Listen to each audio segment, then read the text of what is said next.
Support the Amigos podcast and keep the Amiga goodness flowing for just $1 a month. Visit our page at patreon.com/AmigosPodcast.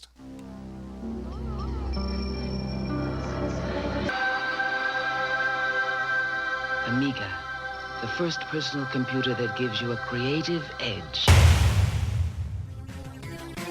Amigos, the podcast about everything Amiga. Amigos is a proud member of the Throwback Network, your home for quality retro podcasts. And now, here are your hosts, Aaron Dowdy and John Bodovkar Schaller. Hi everybody, welcome to Amigos. I'm John. And I'm Aaron. And today we're going to be talking about Simon the Sorcerer. Ooh. But before we do, we got some feedback. Excuse me, folks. Our buddy O'Brien's Retro and Vintage from over in Norway. Our buddy O'Brien's. Yes.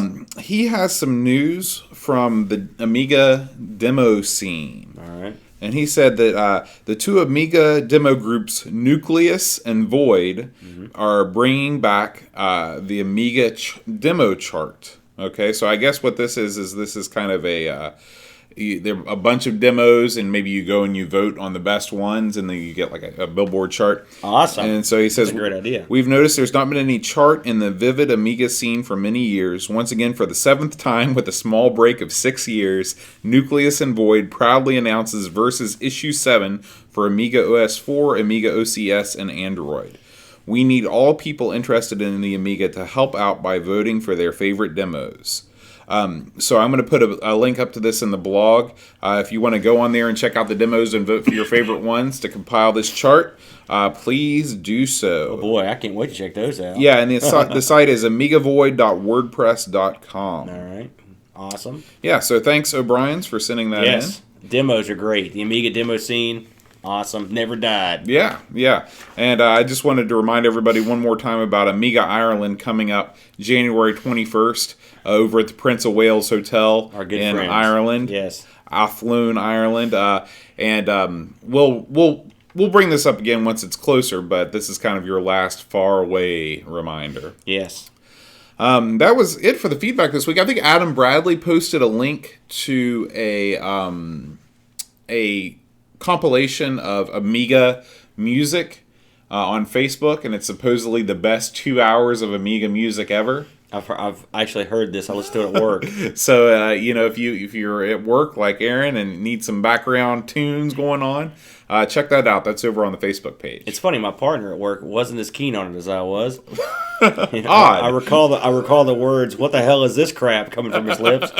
But it's the kind of music that you're either into or you're not. Yeah. So I've never met anybody that says they're only kind of into Amiga music. Well, or really any 8 or 16-bit music. Yeah. And it's funny when that music's weird. It's different when because you sit down and listen to it. Sometimes it's like it's just like, what is this crap? Somebody dialing up on a modem, and then all of a sudden it just clicks in. You're like, oh yeah, there it is. So it's weird. I mean, and sometimes it's an acquired taste. I know people that I really wasn't the biggest fan. It's funny when the music was prevalent. It was everything. I was just like, yeah, it's okay. It's pretty good. Some of it was great, but now you look back fondly. I mean, the C64, the musical king, right? And the Amiga was far in a way, had more capabilities, but the C64 had that beautiful, music, chiptune sound, and the Atari had its. To be fair, the Pokey I was chip. incredibly impressed with some of the Atari music I heard. It's fun to listen to. But hey, Amiga had some awesome tunes, and some excellent people producing the music, which that's the key. Yeah. What noose hath ye? Noose? The noose is loose, yo. Busy week this week. Let me consult the news computer here. For all our friends up in Canada, World of Commodore 2016 has been announced for Saturday, December 3rd through Sunday, December 4th, to be held at the Admiral Inn in North Sheridan Way, Mississauga, Ontario. Okay. Ontario. A far stretch from me and Boat. We don't get up to the Great White North too much, eh? I've never been to the Great White North. It's a beauty. I was up there once, and their donuts are expensive. I remember that in particular. Tim Hortons? Oh, of course. Yeah, it's a good one. The next little tidbit here. Viva Amiga, which you've talked about that several times, and they just released a trailer. Pre-orders are beginning in December for the Viva Amiga, the story of a beautiful machine, which I love the title. Yeah, It's great. So pre-order. They're going to have an international release January 6th. Okay. So should be good. I'm anxious to see it. This came up, and I'm guessing maybe, and you're going to make me look like a jerk on this, almost certainly. But I hadn't seen it. The Commodore Amiga book, A Visual Compendium, right? Mm-hmm. Have we talked? I think we've talked about We've talked about it. It's available now for sale. Mm-hmm.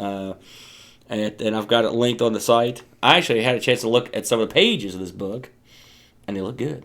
They look very good. So I think when we talked about it, it hadn't been released yet. Right. It was still in its formative years. It's at funstock.co.uk, which is that's the site. They right? publish a lot of books. Yeah, and so if you're in America, be prepared to pay shipping. Well, I'm assuming they'll ship here. They'll ship here, but it'll cost you. Yeah. Much like Retro Magazine, every the damn thing. I looked at 3 separate retro magazines. This isn't news, but I thought I'd talk about it. And they were all looked great. I wanted them all. There was a couple of the digests and in the magazine. But you're talking 3 magazines, $60. Mm-hmm. $60, y'all. Yeah. Just can't do it, man. I wish they had a distributor over here. Yeah. Well, you just got to end up picking them up secondhand because people buy them and then they put them up. They do? Yeah. That's where I got that Amiga Retro Gamer book for $10. That's a good bargain. That's a real good bargain. I've never been that lucky. They had there was an interesting article on a site. This is the newest site for me. I've not seen it before. It was called Distrita.com. You ever heard of it? No. I don't know if that's right. They had a spec matchup between the Amiga 3000, an Atari I've never heard of called the Atari TT-030.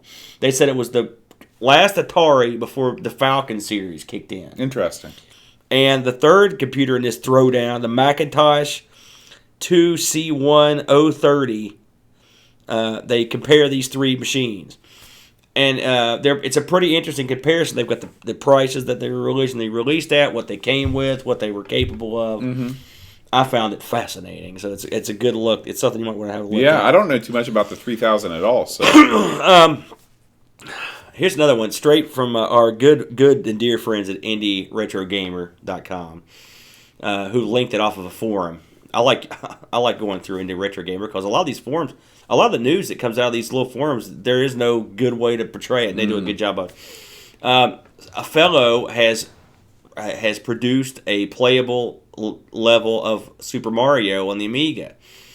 His goal was initially to make Super Mario for the Amiga. I watched the video for it. You can play it. If you die, it just drops the CLI. It just drops.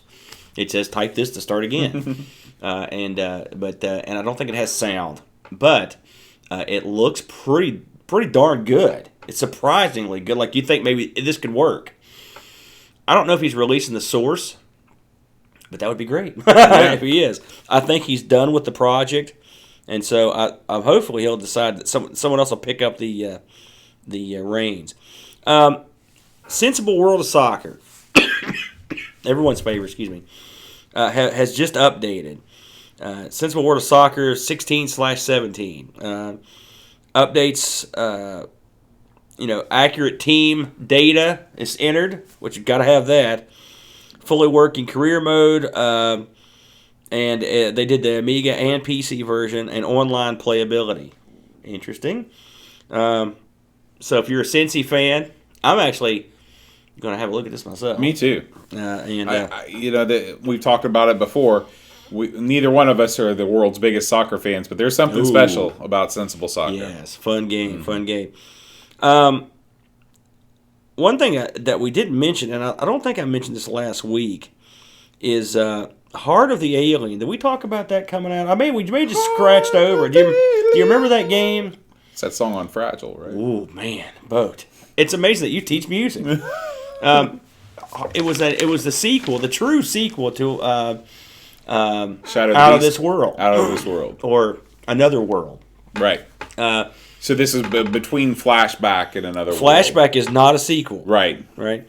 So, excuse me, guys. The Heart of the Alien, I think, was only released on the Mega CD, the Sega CD.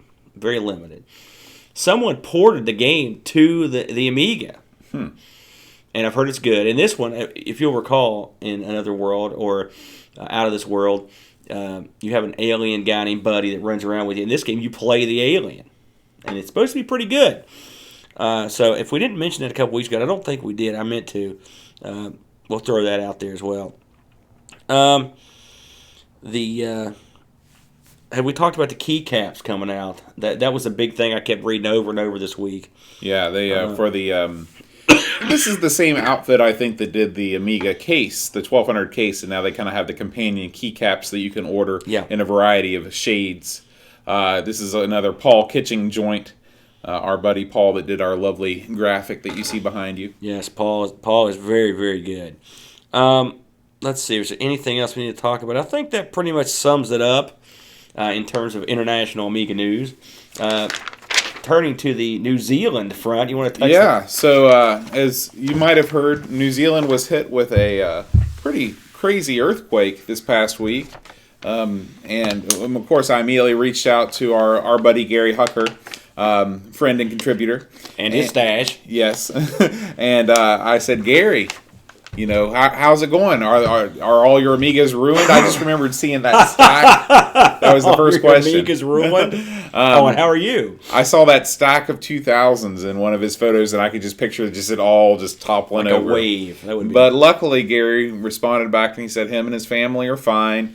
I think he said his daughter had to be evacuated from where she was in the capital, but everything is cool. Of course, 2 people did die, so that's very sad. But we're glad that Gary is okay and his family's good. These earthquakes, I mean, what are you going to do? Yeah, and he said that really they weren't scared about the earthquake. They were scared of the tsunami that would follow it. Sure. Jeez. Yeah, I can imagine. So living in West Virginia, we don't have to worry about either of those things, and I'm grateful. Can't spell tsunami. Yeah. There's a P in there, right? I think there's 2. Dreamcatcher wrote up a really good review of a game called Hardcore, which was a game that was just consistently announced and canceled, just over and over and over again. It's a really incredible story. That article is interestingly done. Yeah. Got a kick out of it. So check that out. And then, Aaron, you've been busy on the Amigos Plays front this week. I did put out... what did I put out this week? I put out... Huckleberry Hound. Talk a little bit about Capers. Huckleberry Hound. Well, again, and someone can tell me if this is correct, because I couldn't find it. I'm assuming this was a budget title. Huckleberry Hound is a platformer. It's a very bare platformer. For people who don't know who Huckleberry Hound is. Huckleberry Hound was a Hanna-Barbera character. I believe his debut was in 58. It was a cartoon. That's right. And blue. He's got a kind of a... Oh, how would you describe his draw? Maybe Mississippi meets Kansas City? I confuse him a lot with who was the El Kabong. That's... How can you confuse him with him? Well, I feel like they're the same guy. No, they're nothing alike. Oh. No.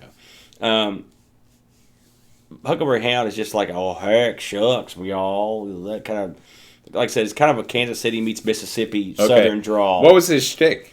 He was just existing. Hanna-Barbera is like... non-core lineup of characters. Their adventures were just like, hey, there's let's go mine for gold. There's a ghost. Let's go scuba dive. And oh look, there's an octopus. And one of their characters was an octopus. Yeah.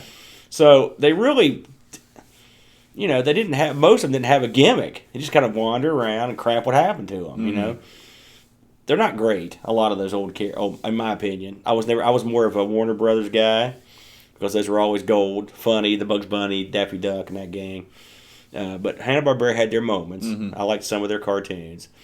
And I go into this one, and unfortunately, ad nauseum on the game was so boring. I had to talk about something.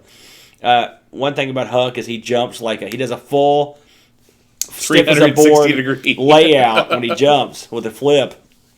He's very They didn't animate a flip. They just flipped the guy around. So that one's in the can. Let's see, Archon 2, did I do that last week? Of this Yeah, week? you did Archon 2. Archon 2, great game that I love. Passionately love when I play a game of that. I can announce this week upcoming will be Popeye 2, and we'll also have I think we'll probably do Top Cat to complete the Hanna-Barbera throwdown, although Popeye was not a Hanna-Barbera character. But What is Popeye? he was the something syndicate. Wasn't that like Golden something? I can't remember off the top of my head. I love Popeye in the United arcades. Features Syndicate. Yes, that's what it was.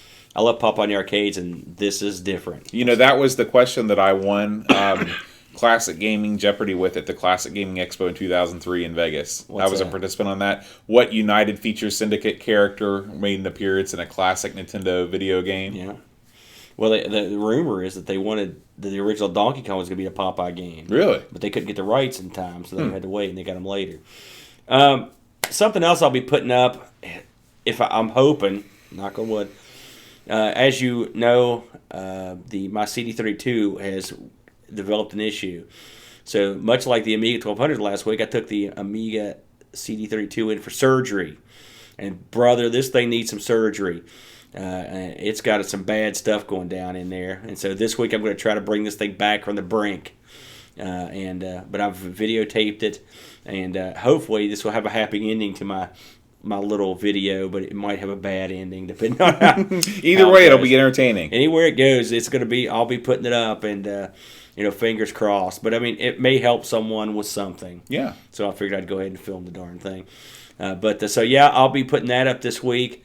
And heck, you never know. I've got a lot of stuff that I want to play, and now that I've got an easy way to record it, I'll probably there may be a couple more, but probably 3. I'd say will be tops this week. You know, you inspired me to watch Laugh Olympics from your. I've got the whole run on the A channel. I went to the YouTube channel and watched it, and yeah, you weren't kidding about some of that. Some of the animation is a little sparse in those cartoons. Yeah, they recycle animation. You know. Do you think that you're a big enough Hanna-Barbera fan that you could identify every character on Laugh Olympics? No. There's some real obscure characters in there, Yeah.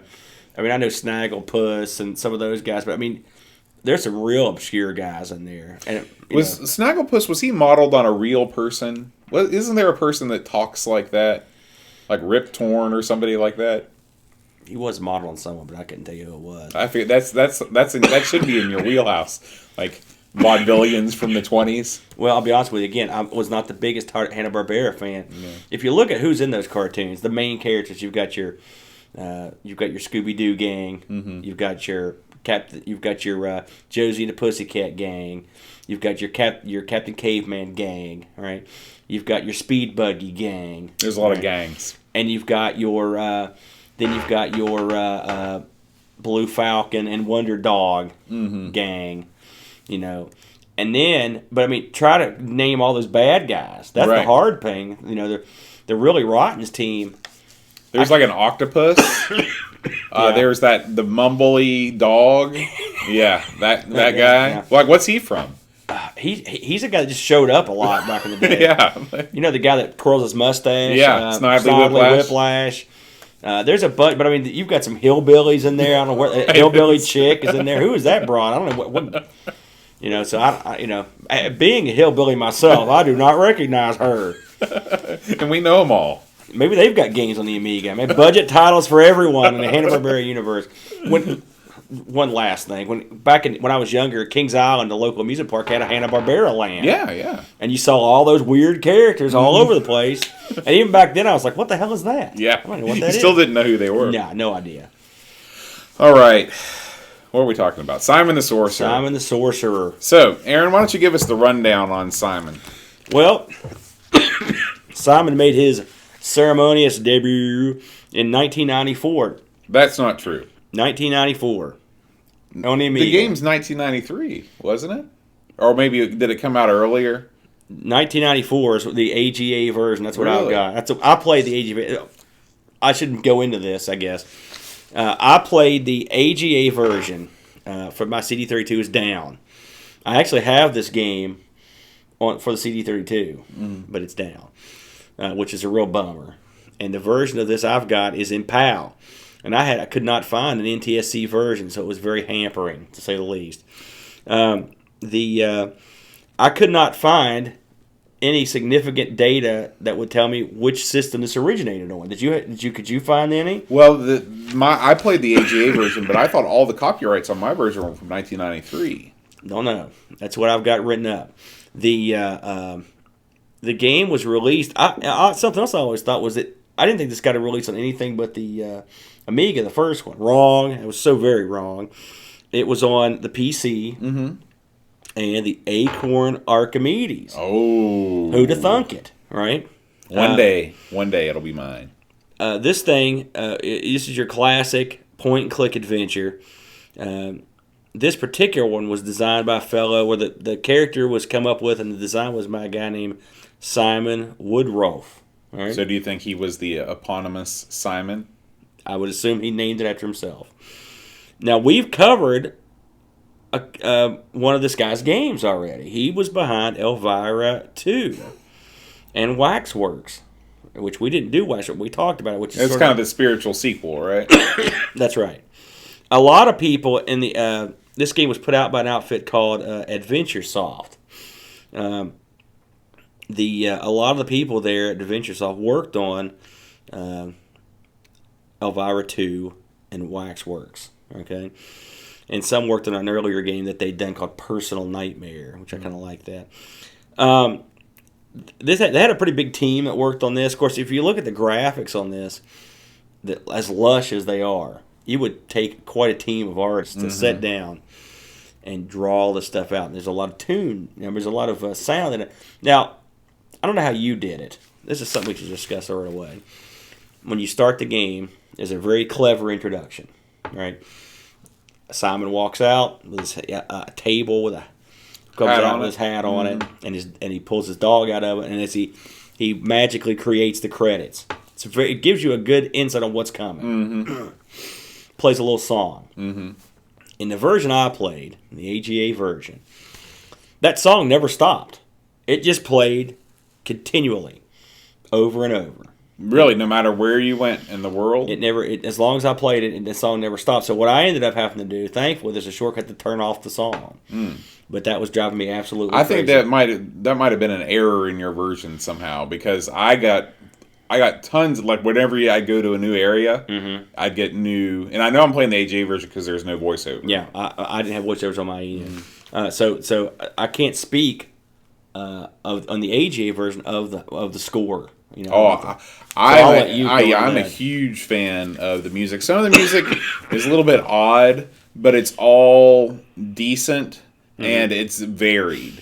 You know, the biggest sin that you can commit whenever you make an adventure game is just have, like you just described, one tune that plays over and over and over again. It was quite mad. Whenever you go into a new zone like the forest or the village or wherever, you get a different tune. And sometimes there's 2 or 3 tunes per zone. So, for example, when you're in the village and you pass by the guy selling the figurines on the mat, you get sort of it sounds like a minor key version of If I Were a Rich Man from Fiddler on the Roof. So that may be why I didn't hear the music change, because I turned off before I left the zone. So that might be what it is. So that's how it works. It's funny, the people credited with doing the music on this was an outfit called Media Sorcerer. And you don't often hear about like a sort of like a team, a named team that does music. Usually music is an individual thing. You might have the graphics by a team or something like that, but not the music. I tried to look up what this outfit was. Their only credit on Lemon Amiga was this. I tried to look them up. I could not find any who was in it. Maybe it was this team that did it. I don't know. I don't have any. Did you hear anything about that particular outfit? So, do you want to explain how the game works? Sure. You'd probably be able to explain it better than me. So, Simon the Sorcerer is a point-and-click adventure game in the grand tradition of the LucasArts Monkey Island games. It is more advanced than Maniac Mansion, which was the original Scum type adventure game. This is right up there with a game like Monkey Island, probably 3. Yeah, it was a little more advanced than at least the first Monkey Island. Yeah. You have an inventory and your commands on the same screen, which is very handy. The characters are big and colorful. little things are animated that aren't normally animated in point-and-click adventure games. The shadows and the way that you see the firelight on walls, the way it's reflected off surfaces is beautiful. But beyond that, it is your standard trope adventure game where you talk to somebody, you click on everything in an environment, you pick up everything you can, you're trying to combine items to make new items, or take items that you have in your inventory and use them in a special way at just the right time to trigger the next event to occur. Right. These games are usually made and broken by the interface, right? The way it looks, which is often a big part. But when I mean that, I mean the way you interact with the backgrounds and whatnot. Because if you've got to have this pixel perfect pointing, it can make these things a real chore. Right. And then a lot of it is just how well it's written. I'd say those are the three big things, right? So where do you think this falls? Well, I can tell you what I liked about it. All right. I thought the writing was very clever. It's a little bit corny. It's a little bit British. But It's a lot British. Yeah. Let's be fair. But it's cute. You don't expect you don't expect any video game to really make you fall out of your chair laughing. I mean, that's not what it's there for. It's there to provide a little bit of humor to make you chuckle as you're going through dialogue and stuff like that. This game delivers on that. Absolutely. I'd put the writing on this game right up there with any other adventure game. I'll tell you, I got a certain ways in this game this week, and I thought, well, I will watch somebody go through it on YouTube so I can see how it goes down. And I didn't plan on watching 3 hours of video, or I'll skip ahead for an hour or so. And I watched the CD version and with the dialogue that was that had actually recorded dialogue. And it was so entertaining that I watched the whole damn thing. I really thought it was very clever. Yeah. I mean, you're right. It was some cheesiness, but I think it was for the sake of being cheesy. Oh, sure. Yeah. And they throw in, I mean, like, every adventure game, kind of high fantasy adventure game, just blatantly steals from Tolkien. But this game, they go all in, and there's Gollum there, and he's there meeting with the Tolkien Appreciation Society. And it's good stuff. It really is. The second thing that you talked about is having the environments, being able to interact with the environments. One of the things that these mouse-driven games really do well is when you're moving your mouse across the screen. If you hover over something, then you'll see what you're doing. And a lot of times you need that because the object that you're trying to find will be very, very small. It reminds me of the bit where he's in the bar. And those guys are at that table, and he goes, "Are you guys the wizards?" And they're like, "No, we're not wizards." He goes, "When I put the mouse over your name, it says wizard." Simon breaks the fourth wall quite a bit. Yeah, he's a young wizard, Deadpool basically. He's always talking to the camera, mugging, But you're right, that's helpful. As far as an old school interface, right? For I have seen better point and click interfaces, some 15 years later or whatever. It's as smooth as I've seen. Yeah. It's identifying things isn't that difficult. It's very colorful. It's very straightforward. The inventory doesn't bog you down, which is another thing that I can't stand. Having 6 slots or any of this crap, that drives me absolutely crazy. And the way that they shoehorn this into the story is clever too, because Simon just puts everything into his hat and then he pulls it out, including dogs and everything, pigs. The game is very smooth. I mean, let's face facts.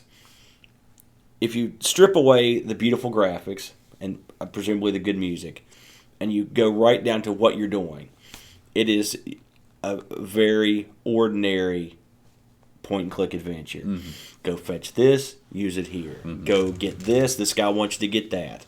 Go get the staff, bring it to these guys. To go get the weird grass off the top of the skull. But, it is. Now there are some puzzles that are clever. I will say at the end, especially, there were a couple of things I thought were very clever. So I'm not saying it's not clever. I'm just saying it's your stand. I mean, these things really don't change that much, do they? You've played a lot more than me, but it's a standard sort of deal. Yeah. So if you're expecting, I don't know what you would expect. There's no rubber chicken with a pulley in it. Yeah, but I mean, I don't think it's overly difficult or deceptive. Did you? The only times where it really is where it's not immediately apparent where you can travel to on the screen. For example, there's one place, normally the paths are very easily marked. Like when you're in the forest, you see it jut out to the right, to the top. Right. But there are some instances where you hover the mouse and it says vines. When you click on the vines, you'll walk over to it and then you'll climb down the vines. Yes. But that is really the infuriating part with these games, is when they don't make it clear where you need to go next. I mean, you really have to scope out the screen like a maniac. Again, it's not by no means is it the worst. I've seen some that where it was pixel accurate. You had to go on severe, and those are infuriating. Yeah. But this one does a good job of giving you a pretty clear path. I agree. I mean, there was a couple times. I mean, early on in the game, the very first place I went, which was the Calypso's house at the very beginning. I was like, what am I supposed to do here? I came out, and I didn't realize you could go around back. I didn't realize I was like, oh, so you're learning the game. Because this is a game I had not played in my younger days. I'd heard of it, but again, it wasn't necessarily my bag. I enjoyed it, though. Like I said, the humor kept me going. I will say, having played the AGA version and seen the CD32 version, the CD32 version is a must. The voice acting, it makes it a lot better, in my opinion. The guy that they have doing the voice is a guy named Chris Berry, and he was in a show, a pretty famous science fiction show called Red Dwarf. I believe he played a character called Rimmer or something like that. I think it's been a long time since I saw that show, but I know it's really popular. Now I know a different guy played him in the sequels, but this was the original guy. But the dialogue is it's so good. That's what really drew me in when I was watching. I was like, these are some top shelf voice actors that they got to do it, and they're very British again, and so that it adds an air of amusement to me. I don't know what it is about it, but I mean, like the guy playing the bad guy has a great voice. He's another one I really like, and it works very well off CD. And somebody's going to ask you when I played my version, it started out with the credits would roll, and then it showed the orc-looking guys. They were doing their thing, and then they opened up a portal, and your guy just fell out. Is that how yours started? In the CD32 version, there's an extended opening where Simon is in his room just chilling out, and goes through the portal, and it made more sense actually because he's just some guy, and the ending's great too. I'm not going to ruin it in case somebody hears this and they want to go play it, but. This would be an excellent game to play through to the end because it really is entertaining. I had a look at the DOS version of this, and it looked okay. I couldn't see, and I didn't. It's funny I didn't get a chance to look at the Archimedes version, but I'm not sure I've looked at the Archimedes version of anything. So we should start. We need to start doing that. This game had a lot of sequels. In fact, they're sort of still in development. There was Simon the Sorcerer 2, The Lion, the Wizard, and the Wardrobe, which that's obviously a Narnia reference, which Narnia is another one that's kind of present in there, yeah. This is one we've got to try, Simon the Sorcerer Pinball. Really? Absolutely. Wow. Simon the Sorcerer Puzzle Pack. Now this I've heard is god-awful, Simon the Sorcerer 3D. Well, as we've talked about many times, anytime you put 3D in the title of a game, it's guaranteed to be awful. Simon the Sorcerer 4, Chaos Happens. Simon the Sorcerer 5, Who'd Even Want Contact? I don't know what that means. And then there's one currently maybe in development that was on a Kickstarter called Simon the Sorcerer 6, Between Worlds.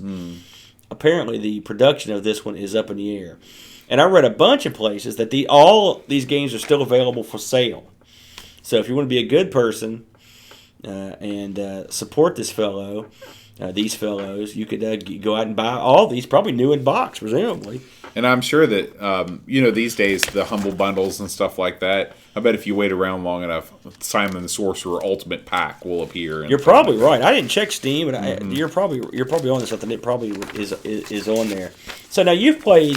Name off some of your favorite of these point-and-click games over the years. Because you've played so many more. Probably Monkey Island 2 is great. I really liked, of course, Maniac Mansion, Leisure Suit Larry, which that's not really a point-and-click adventure, though, because that's pre-mouse. As far as point-and-click adventures go... I think they redid it. I remember Leisure Suit Larry VGA. I think they had updated Did they it to put a it certain in degree. there? Okay. Of course, you know how those games were. They updated them quite a bit. Yeah. But my favorites, probably the LucasArts. Like you mentioned the Dig. I really like the Dig.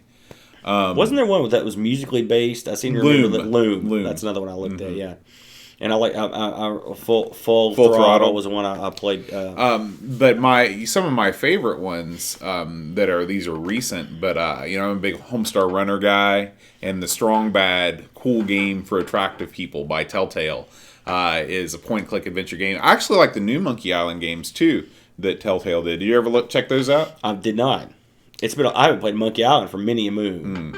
Yeah, of course, now you can get them super, super cheap. And they're produced just like the Walking Dead games where it's like a seasonal thing, but you get the whole pack. I heard people talk about all that stuff, yeah. I remember playing a game on the Amiga that was a adventure called I think it was called Uninvited.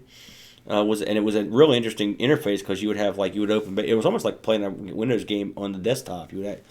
You would see like a coat, and you would just literally take your mouse and drag it into your inventory window. And it looked like there were a couple of those. Those guys made a couple of those, and I think Uninvited even got ported to one of the. I want to say that it was on this regular Nintendo, I think. Could be. Which I always thought that was a really neat interface where you could just literally drag stuff right out of the picture. Didn't Elvira do that too? Not like this. It wasn't like that. Actually, Elvira. I mean, this was a very unslick looking interface, but it worked. It was a neat interface. So. Most of the adventures I played were text graphics combinations. I played a lot of those too. Stuff I know most of it was on the Coco. Dallas was one. Trekboer was one. Sands of Egypt. We got to have a special. Text adventure Coco episode. We'll call up the Coco crew and get them do a crossover. As I mentioned, Simon the Sorcerer 6 is on February 10th. Story Beasts, who are now running the show for the Simon crew, announced on their website that after 2 years of work, the Kickstarter campaign and the game development had been halted indefinitely due to unforeseen events. Uh-oh. Now, that was just this year. I don't know. That's all I could find out about it. So I hope it comes back. I mean, people seem to like the game. Yeah, and the thing with Kickstarters, they come and they go. Sometimes things are brought back in a slightly different way. And yeah, you're right. Just a quick note on Adventuresoft, since they're the one to put this thing out, just because I'd mentioned it since it was a UK outfit. Headquartered in Sutton Coldfield, England. You ever heard of that? Sutton Coldfield. Sutton Coldfield. Never heard of it. They had several different publishing names because they published the game.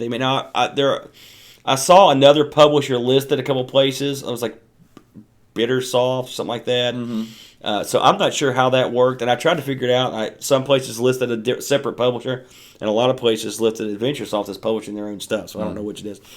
But they also were known as Horrorsoft, Adventuresoft, Headfirst Productions. I was going to say that this didn't you say they did the Elvira game too, right? Elvira 2 or something like that. Yeah, they did. I remember Horrorsoft. Wasn't that Fright Night? Wasn't that a Horrorsoft title? Oh boy, I don't know. I don't think so. I don't know. I didn't look up all the links for Horrorsoft. I will say the reason I mentioned this was that if you go down there, Arnold Rimmer, that was his name, the guy on Red Dwarf. In '98, Mike and Simon Woodruff, they're the guys that started Adventuresoft. Of course, Simon's the guy that made this game or headed it. They set up an outfit called Headfirst Productions. And the company went defunct, of course, and they released Simon the Sorcerer in 3D, but here's the thing I wanted to mention: they released one of my favorite games, Call of Cthulhu: Dark Corners of the Earth, which is a great game. Is that Amiga? No, that's 2006. Oh, okay. It was an Xbox game. It was tremendous. I recommend the hell out of that. You should fire that up on a special Amigos Plays. Oh gosh, it's very scary too. I'm a big H.P. Lovecraft fan, and so yeah, it's great. But they're all gone now. Effectively, that place has been long gone. So, my final thoughts on it. It's the kind of game I like in terms of the way it was produced. They had a good writing team. They got the best artists, the best. This has the best graphics probably the Amiga has seen of that. I think it's just beautiful. Every screen, lush. They took attention to detail. It's not just a static background, like Boat pointed out when we were playing on the Amiga plays. When there's a fire in the room, it'll glisten off the back of something that's metal or whatever. There'll be bugs crawling over stuff. There'll be butterflies flying across the screen. Mm-hmm. The water looks nice. You can see little bits of fish. You can see guys slightly moving. There's a guy that's out cold in the bar, and you can see him just occasionally like that. That people look real. They look like they're actually doing something. They're not, but the illusion is good. The wizard moves very amusingly. I love the dog. The dog looks great. So if you take all that beautiful art, combine it with the attention to detail, have the brilliant story, you've got something. Now there are some things I don't like about it. Mostly just because I'm an impatient jerk. I wish that sucker could get across the screen quicker. That seems to be the Achilles heel on a lot of these things. The big complaint, yeah. So I wouldn't mind seeing that happen. Or some shortcuts. They do make it easier to get around with the map. The map is, thank God. Yeah, that's really something that you hardly ever saw in games like that. That helps so much. Yeah. So there's that. Again, I personally like it better with the voice. What are your parting thoughts on this one? Yeah, it's hard for me to go back and play games like this anymore, just because they just take a lot. There's so much trial and error involved, and you really got to set aside a huge amount of free time. Although this one's not the worst on trial and error. Again, how would you rate this on a difficulty scale, given how far you got? Well, this adopts the LucasArts style of adventure gaming, which means that you're free to try anything. You can't really die. It's different than King's Quest, where if you do something wrong with an item, you've got to restore because you're screwed. Yeah. Which always drove me nuts. Yeah, it's terrible. But at the same time, if you're just playing this through regularly, I had the walkthrough in front of me, and I played for an hour and 10 minutes, and I only got 2 pages through the 6-page walkthrough. Mm-hmm. So, but if I was in a situation where I had a lot of time on my hands and I wanted to play something really funny, humorous for a video game, you can't really go wrong with Simon. Yeah, and that's something I'm not usually into, the kind of funny stuff. Mm-hmm. It's hard to do funny. It's often not funny. Right. Like Maniac Mansion was funny, but it was goofy. Yeah. This is actually funny. Right. I can't think of anything funnier that we've played. No. I can't even think. Except for those modern Telltale games, I can't think of anything that's as funny as Simon the Sorcerer. Yeah. It's awful good. Mm-hmm. And now I have read that this was the high water mark of the series. I heard the second one was pretty good. Mm-hmm. And then I've heard it's kind of, went down. Simon the Sorcerer, when the third game's a pinball game, you're in trouble. Well, that's when you're capitalizing on it, right? So, but hey, somewhere down the line, maybe we'll have a look at the sequel. Mm-hmm. But this was a pleasant surprise for me. This is out of my comfort zone, and I went in without any notes and played it long enough to get halfway. I'd gotten farther than where you were before I just said to hell with this. I'll take a break. But I liked everything about it. Really, there wasn't very little I didn't like. So a lot of load times. If you had the old disc version, do you know how many discs? Did you talk about how many discs it shipped? I don't know. I didn't write. This it down. game shipped on 9 discs. Yeah, I knew it was. I think I may own the discs. Mm-hmm. I should look at my collection because I think it's one of the ones I've got. I know I've got the CD version. eBay. Before I forget. Oh, and did you do reviews on this one? Oh, I did those as well. So, review-wise, guess what? It reviewed well. Mostly between 80 and 90 across the board. A couple of dipsticks in there that went like Amiga Power must have gotten pissed off because they gave it a 57. Wow. Which I don't know how you can do that. That's the anomaly of these scores. One of the things I was going to point out, I could not find a NTSC version of this game, and I looked. So I had to play it real weird. It was a real pain. So if anyone knows that it was released, if there was an NTS version released for the Amiga, I'd like to know. I could not find out if there was. I think there was the CD32 version of NTSC. I'm pretty sure of that, but I'm not sure about the other one. eBay. None in the U.S. and none has been sold recently in the U.S. As long as they've kept records of it. If you're in the U.K., you're in good shape. $20 to $40, you can get a box copy. And there are also plenty of people selling just the loose discs, and there's CDs as well. So $40 real high end on this. You could probably get it a little bit cheaper than that. Cool. Not bad. All right. Well, before we wrap this thing up, let's go ahead and thank our Patreon sponsors. We got Jason Warnes, Graham Vebke, Rob O'Hara, Paul Harrington, Laurent Giroux, Jonas Rulo, Kolbjorn Barman. Sound like a dwarf. Yeah, that's what he told me when he said, when you say my name, make it sound like a dwarf. I love it. I'm going to use you as my next D&D character. Tapes from the Crypt. Adam Bradley, Chris Foltz, Will Williams, Daniel Bankston, O'Brien's Retro and Vintage, Chad Halstead, and happy birthday, Brent Dowdy. So, Aaron... Oh, and if you'd like to support us on Patreon, we'd sure appreciate it. You can check out our page at patreon.com/Amigos Podcast. Vote will dance for change. I'll dance. Or we will be paid to stop dancing. That's more likely. Next week, Aaron has an awesome idea for a game. Tell us about it, Aaron. I've been talking to Dreamcatcher, my good and dear friend. Gangsta from Manchester. Yes, sir. And he has been working on a little something about an outfit. And one of the games they did was on the Amiga. It was called Fighting Spirit. It was one of the more well-received fighting games. It was late in the game. And so we're going to give that one a whirl. We haven't done a fighting game for a while. And so I'm going to put the boots to boat next week. And then in the following week, I'm going to do some Amigo plays on this company's other offerings. I've already got one, Ready to Rock and Roll. They did which I actually haven't known. It was a PC release. Didn't have it come out on the Amiga.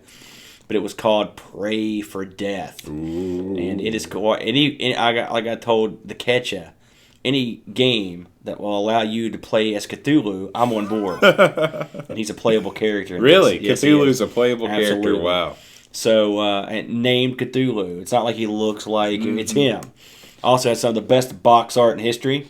So we'll be doing that. And then I will do the third game, which I can't remember the name of it. It's real obscure, but I'll dig it up, folks.